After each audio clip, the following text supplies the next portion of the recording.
Right, hi everybody. My name is Dan Schnur and I'm the CTO at Geospatial Insight. Similar to the last presentation, this is about finding things that are appropriate for investment decision-making processes. Unlike the news and the various content that's arriving in your desktop, this is about satellite data which at the moment isn't arriving daily in your desktop, but it may be in the future.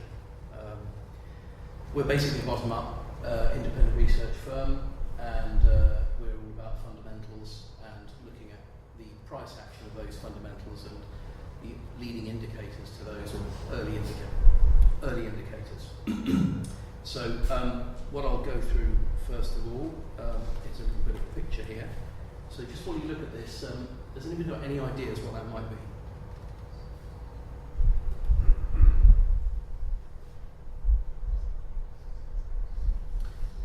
Galaxy maybe somewhere out in... that they are the satellites around the planet, that's absolutely right. So you can see there's quite a lot clustered right around Earth, but there's other geostationary orbits which are the ones further out. But that's basically all the 17,000 items that are actively tracked by the US that are around the Earth at the moment. And that includes 2,300 inactive satellites and about 1,300 that are active. And obviously satellite data is just one form of big data that's out there. The satellites really form themselves into three main categories. We've got the communication satellites, the navigation satellites, GPS, that we're all fully aware of now, and Earth observation. And really it's Earth observation that is the type of data that we use at Geospatial Insight. And those types of satellites are split into four categories. So there's weather satellites that look at the weather. We've got environmental monitoring satellites. We've got surveillance, which has obviously been the preserve of the military up until now, and mapping satellites. And those are a combination of European Space Agency and NASA instruments up there, and also one owned by a private company called Airbus. So what's changing? Why are we here? In the past, satellite data has been incredibly expensive because it's been owned by large government institutions and big corporations that have contracts with large governments. It's been used for many, many years, 20, 30 years now. It goes back a long, long time. It's very proven technology. But what's changing are the providers of the satellite instruments. So what you can see here, this is actually part of the International Space Station. That is a little satellite launcher pod bolted to the outside of the International Space Station. Those are two satellites just creeping out through that little aperture there that's opened up. And they're two satellites launched, and they're going to be going around observing the Earth. And so in the background there you can see the huge panels, the solar panels of the International Space Station. And the size of these two little satellites is actually incredibly small. So as it is on the screen there, that's actually bigger than it is in reality. So it's a little 10 centimetre by 10 centimetre. It's the size of the aperture there where the camera is, and it's 30 centimetres long. So it's a tiny little satellite this big. The current constellation of these, there's about 40 up at the moment. And by the end of this year, orbiting at about 420 to 450 kilometres, there'll be about another 50 by the end of Q2, and then by the end of this year, all 150 satellites that are planned for the constellation will be operational. And that means that we'll have an image of every single point on the Earth once a day from this constellation alone, let alone all the others that are up there. So those guys are real kind of game changers, really, in terms of the availability of the satellite data and the cost of satellite data being driven down. So how do we start in all this? It's the number of meetings I've sat in with asset managers and large hedge funds where they said, well, we know about this now. How can we use it? So we really started thinking about, it's very easy with satellite data to just build something and hope that people will come.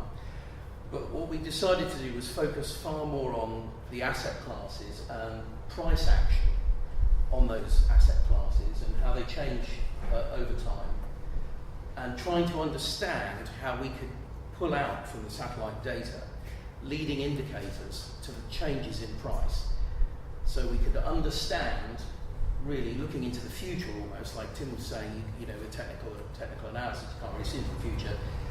It's all analytics on what's gone before. What we've been trying to do with satellite information is to understand and see something earlier than anybody else can understand and see, and then drive the investment decisions based on what we're seeing first, because the rest of the crowd can't see it yet. And then when the rest of the crowd see it, the price adjusts and you make your return.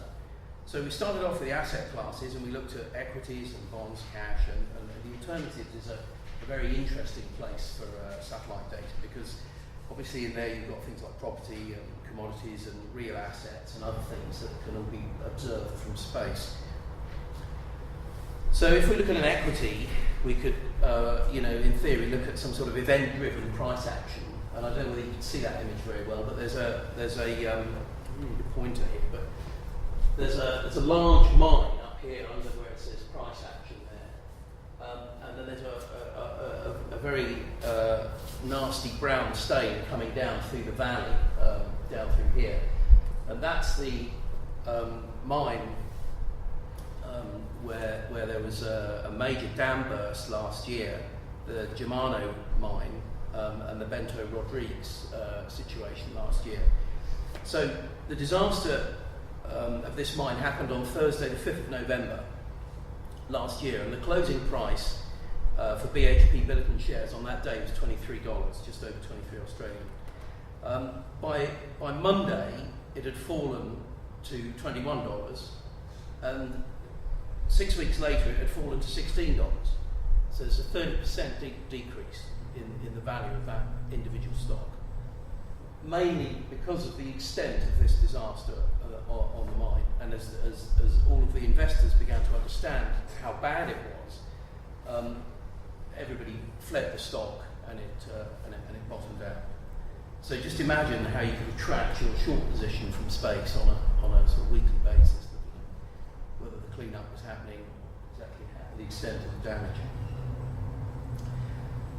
So the fixed income and exchange sort of area, and other things that are more driven by the economy, we've had a look at that, and we've come up with a very interesting way of looking at that across a whole region and country.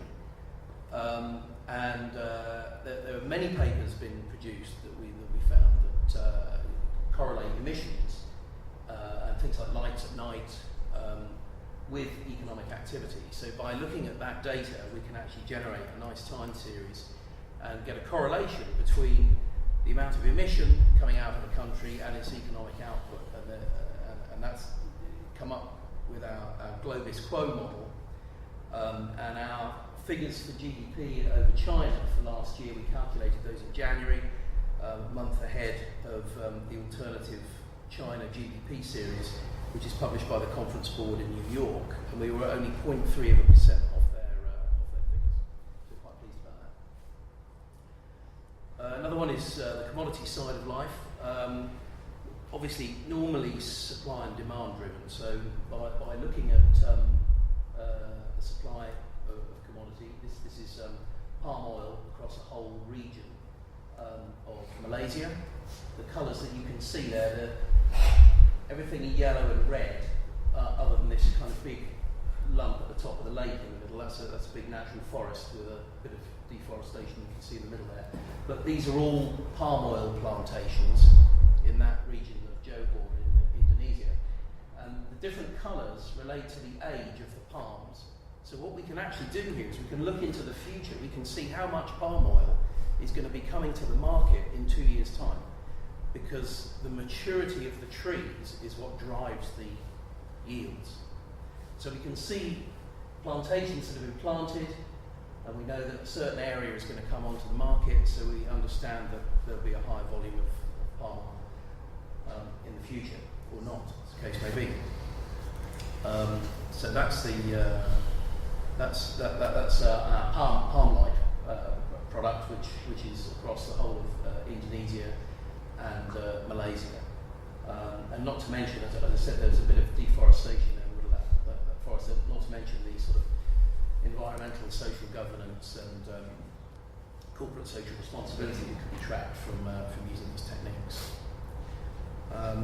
So some of the leading indicators, to the price action that occurs, looking at those, if you look at equities, for example, some of the fundamentals that drive price action are things like, corporate events like, earnings reports, M&A activity, reorganisation of a company, things like that. And there are many bedfellows here in the independent research world, who you've spoken to today, who do all sorts of corporate reports. Morningstar's a good example.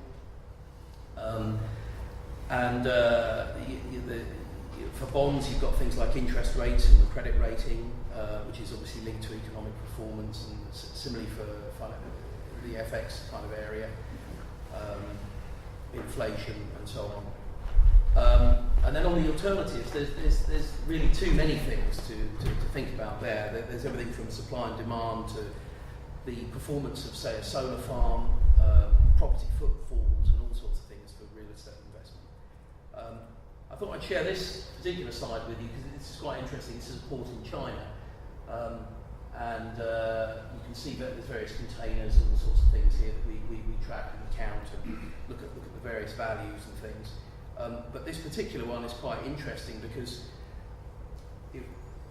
by understanding the number of cars in particular down in that bottom area, this is the Tianjin disaster, and this is that image was the day before the explosion. This is the day after the explosion, and we did a large piece of analysis on how many of those cars were written off from the satellite imagery. We can understand the value that's been lost. This is another little example here of once a leading indicator has been determined to the price action, you then have to create the data set. So we're not just talking about satellite images here, we're processing the satellite images to turn it into time series data. And it can be just raw data. So this is the area of Kansas.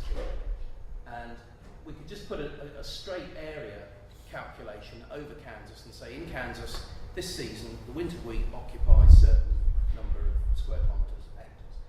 So we can do that straight as pulling it an area measurement straight out of the satellite data. But what we've got here, we've got another derived data set which we've calculated, and this is the actual water balance that's available to the crop. So every single day we calculate how much water the crop has available to it. So if, for example, the market suddenly reacts to an apparent drought from a weather forecast or a particular weather event, we actually know how much water is left available to the plant. So if suddenly there's some a price spike upward because of an apparent drought, with the wheat track product that we do, you can see that in fact it's clearly going to be a temporary spike because there's plenty of water left in the ground. And we track, as I say, we track that on a daily basis. So you have to create these data sets. So I thought the easiest thing to do is just let's have a case study. So I've decided the simplest and easiest one to look at is traffic signals. Okay, so this is literally counting cars in car parks. So what we see here is a large retail store here, and we've got 6 images there. They're 6 different days of the week, and every little red blob represents a car in the car park. And that's fine for one particular store, but imagine if you could scale that up across, say, the whole of the country and look at a statistically significant sample of stores to create a proxy for earnings because of the number of customers that are going there, then what you can do is you can create a nice little graph. So let me just explain some of the items in the graph. The blue is quite simply the growth or decrease in the number of cars in the car park in the month. So it's just the growth or the drop in the retail traffic and the number of cars. There's a green and a red channel there, which is a rolling average. It's a plus and minus half a standard deviation hurdle around the rolling average of those cars. And what we also have is the cumulative quarterly growth, which is the yellow line. So what we're looking for is when the yellow line goes outside of the red or the green. So I'm going to wander over there now and just sort of shout. So over here, the yellow line is below the red here, and it goes into the red and green channel, and it drops back out again. Goes back in, drops back out for quite a long time, goes back in, and then pops out the top, going through the green channel.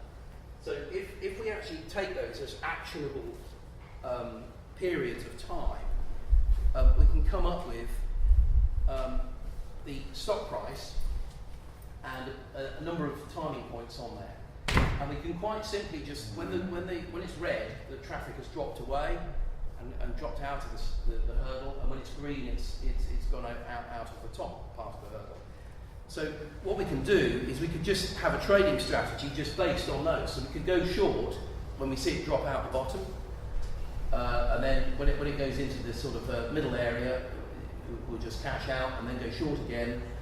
And so what you can see here is just based on price, you can have 3 short periods and a long period. And that's okay, but we can do a little bit better than that. We can actually put an alpha on it with the S&P 500, this is a particularly US retailer. And by doing that, the shorts come in much better at the beginning there, when it was a little bit flat, and that traffic flow was a bit flat. You've now got 3 really solid shorts there, and a long. And when you actually look at the sort of returns there, what you end up with is the cumulative return is considerably higher than if you'd have just been trading on the company announcements themselves and taking some early, an early trade on when the quarterly report came out. So you can see there's quite a lot of alpha generation by using this technique just on the simple car park data. So really that's the sort of the summary of the case study, just to sort of explain a little bit more about what other things you can do with this, using the satellite constellations that we talked about at the beginning, generating the time series data and looking for these signals and leading indicators to get these kind of proxies to the bottom-up asset class fundamentals. We've got the traffic signals, we talked about those, that obviously links to equities. You can do things with oil, I mentioned wheat and palm oil, and then there's the Globis Quo, which links with the more to do with the Forex and the bond asset class. If you don't want something that's off the shelf as a syndicated research product, if you want something that's a little bit more proprietary for your portfolio, then we can use a similar technique, and typically what we end up doing is around asset selection and the due diligence before portfolio entry, or once it's under management, you can track a particular asset, a particularly risky asset, and then you can obviously change your sort of timing and strategy, trading strategy. And clearly, with things like Tangent that I showed there, you've got an event impact assessment, so you can see those sort of things. So that's a quick sort of canter through satellite imagery and data, and what people are doing with it. I'm happy to take any questions, or we can all go next door and have a cup of tea. Yeah? What are all the other satellites that are going to be in existence by the end of this year? Yeah, so Planet Labs alone are launching another batch. Planet Labs are launching another batch of these satellites. So there's going to be 150 Planet Labs satellites. And in conjunction with that, you've got other launches happening all the time. So there's a company called Skybox that were bought by Google. They're launching as well. Their satellites are a little bit bigger. They're sort of, slightly bigger boxes.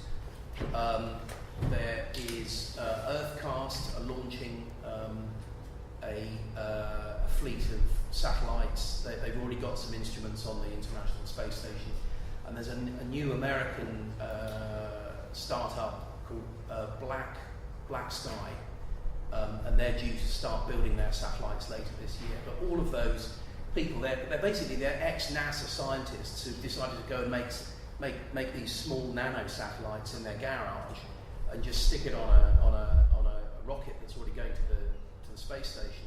So the launch costs are absolutely minuscule. And in fact, Planet Labs last year, they lost a whole fleet of satellites in one of the SpaceX, Elon Musk's SpaceX rocket that blew up. They lost all the satellites, but they weren't even insured. They just built some new ones.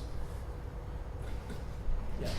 Who or what counts the cars and containers? A machine. A machine. Yeah. Change in pictures. Yeah, we use standard image processing techniques, which are kind of there's software, plenty of software out there that does that sort of thing. We're geospatial engineers and scientists rather than people who've come from this industry. So we're used to using geospatial software to do those calculations. Yeah. Show you the tracking stuff. I know it's the time series, that's like 2013, something like that. So if you recall conversations having with parametrics, that it's very difficult to get satellite imagery prior to then. Does there exist an archive of data that potentially be released so that this kind of need to be analysed further back in time? Or are we literally saying, okay, we're starting now, this is the satellite, we just contain space everything on that, 2 or 3 years worth of history? Yeah, okay. So did everybody hear that question? That's a really good question. Okay, it's about archive and how much data is there in archive.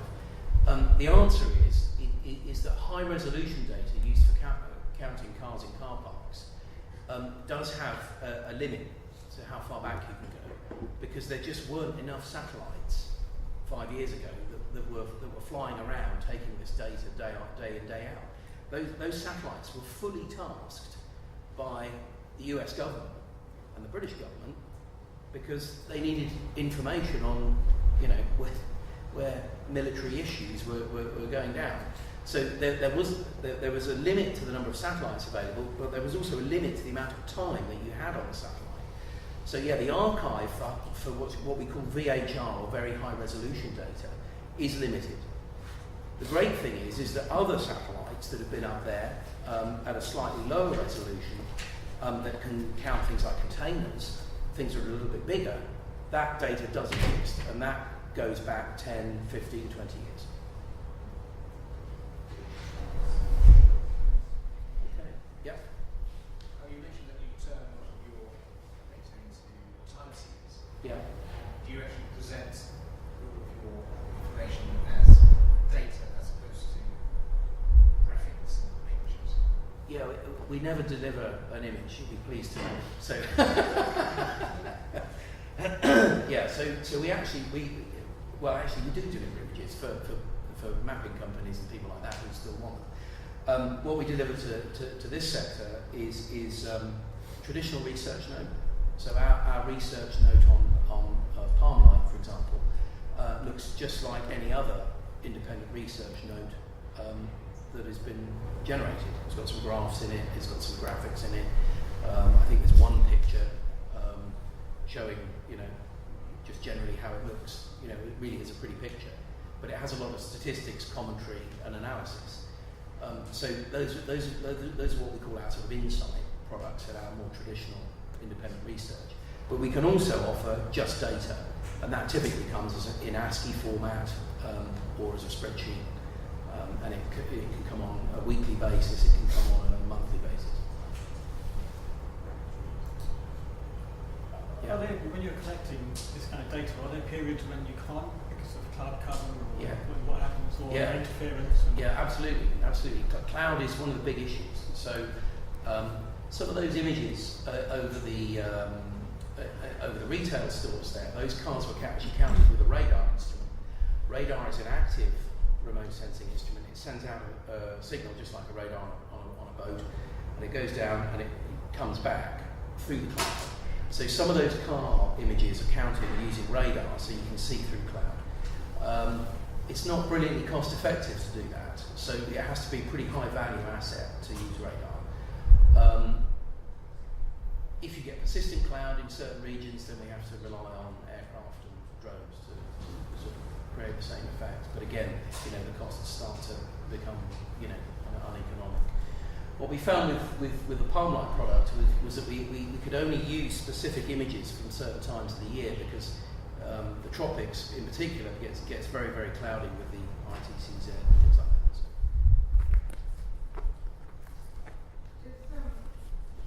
Do you provide competitive analysis, or would that be part of your bespoke package? So, for instance, I wanted to track BHP Benetton, then I wanted to track it against 4 comparable majors.